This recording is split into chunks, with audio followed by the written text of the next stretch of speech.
In exercise 6G, we're dealing with inequalities, so less than, greater than, less than, equal to, greater than, equal to. But in order to be able to work with inequalities, we do need to solve the equations normally using an equal to sign before we get on to the equality bit. So look at the example here. Solve x cubed plus x squared minus 5x plus 3 less than or equal to 0. All right, so what I'm going to do initially is forget about that inequality, and I'm going to put an equal to sign there. So how would I usually solve that equation? Well, it's a cubic, and so it needs to be factorised if I want to solve it. And the only way I can factorise that is to do the whole long division method.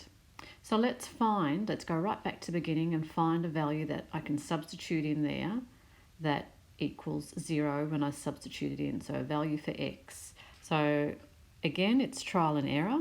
So my trial and error says that if I substitute 1 in for x, I get 0. Therefore, x minus 1 is a factor. So we've done this before. This bit is not different. And now I'm going to substitute that in to my function. All right, x cubed plus x squared minus 5x plus 3. And I'm going to do long division on it. So how many times does x go into x cubed? The answer is x squared. So x cubed, x squared times minus 1 is minus x squared. And I'm going to subtract them. They disappear. X squared plus x squared is 2x squared. Bring down the minus 5x and start all over again. How many times does x go into 2x squared? Goes in 2x. So 2x times x is 2x squared. 2x times minus 1 is minus 2x. Subtract. And they disappear. Minus 5 plus 2 is minus 3x. And then bring down the last, which is plus 3. And of course, I'm going to times x by minus 3 here. And I get minus 3x plus 3. And of course, we wanted this to end up being 0 because we knew that x minus 1 was a factor. All right, now that we know all of that, what we know is x minus 1 is a factor and x squared plus 2x minus 3 is a factor, and that's all equal to 0. But of course, that second one is not a linear factor. We need to factorise that. Okay, factors of negative 3, which give you positive 2. So 3 times negative 1 is negative 3, and 3 take away 1 is 2. So our factors there are x minus 1, x plus 3, x minus 1 equal to 0. And now it's pretty easy. We let each of those factors equal 0. So x minus 1 equals 0, x equals 1. X plus 3 equals 0, x equals minus 3, and x minus 1 equal to 0. So x is equal to 1 again. So we have a repeated factor there, which should be telling us something about our graph at this stage, that our graph is going to touch at that particular point, and that particular point being x equal to 1. That's where our graph is going to touch the x-axis. Okay, so we know what our x-intercepts are now because we've just worked that out. Remember, you let y equal to 0, and we had, when we worked out our x-intercepts, we got x equal to 1, minus 3, and 1. As coordinates, what would they be? They would be 1, 0, 1, 0, again, that repeated factor, and minus 3, 0. Okay, that's our x-intercepts. What about our y-intercept? We're going to let x equal to 0. So you get, if you substitute it in, you can get the answer. But remember, we did have this as our equation. So straight away, you should be able to see what your y-intercept is. So our y-intercept is 0, 3 without having to do any working out there. All right, we need to start plotting that graph.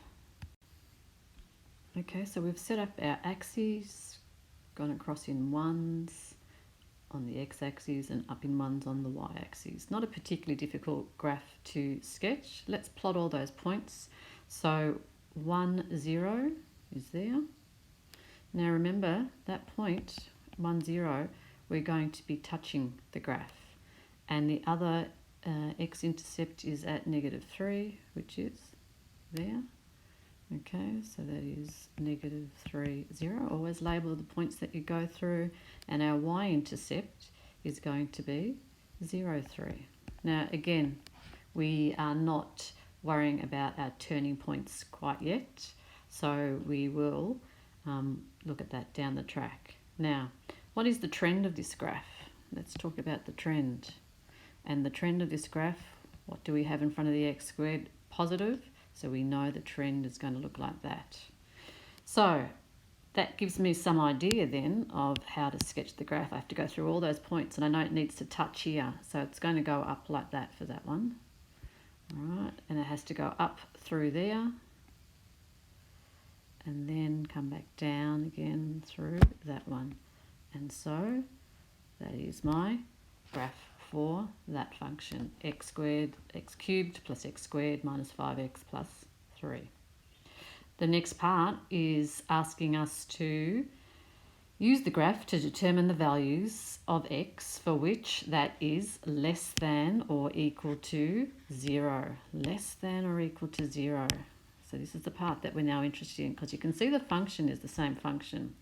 Less than or equal to 0 means, if you can recall, when we were looking at quadratics, means on and below the x-axis. So I am looking for the bits that are on and below. So here's my x-axis here. So I want this part of the graph, okay, including the x-axis and just this bit here, which is on the x-axis. That's the only bit of the graph that I'm interested in. So how do I write that in terms of x? Well, you can see my x values are going from -3 all the way out to -infinity. So there's many ways I can write that. I can say x such that x is less than or equal to -3. Let me write that again, -3. Okay, now I'm using set notation here. We'll have a look at interval notation in a minute. And so union x such that x is equal to 1. Why do I have to include that? Because that is also one of the values that I'm interested in for my domain here, my x values. Now, I think interval notation for this one probably wouldn't be a good idea, simply because of this bit here, x equal to 1. It's not often that we write in interval notation just one value, because we usually go from something to something else.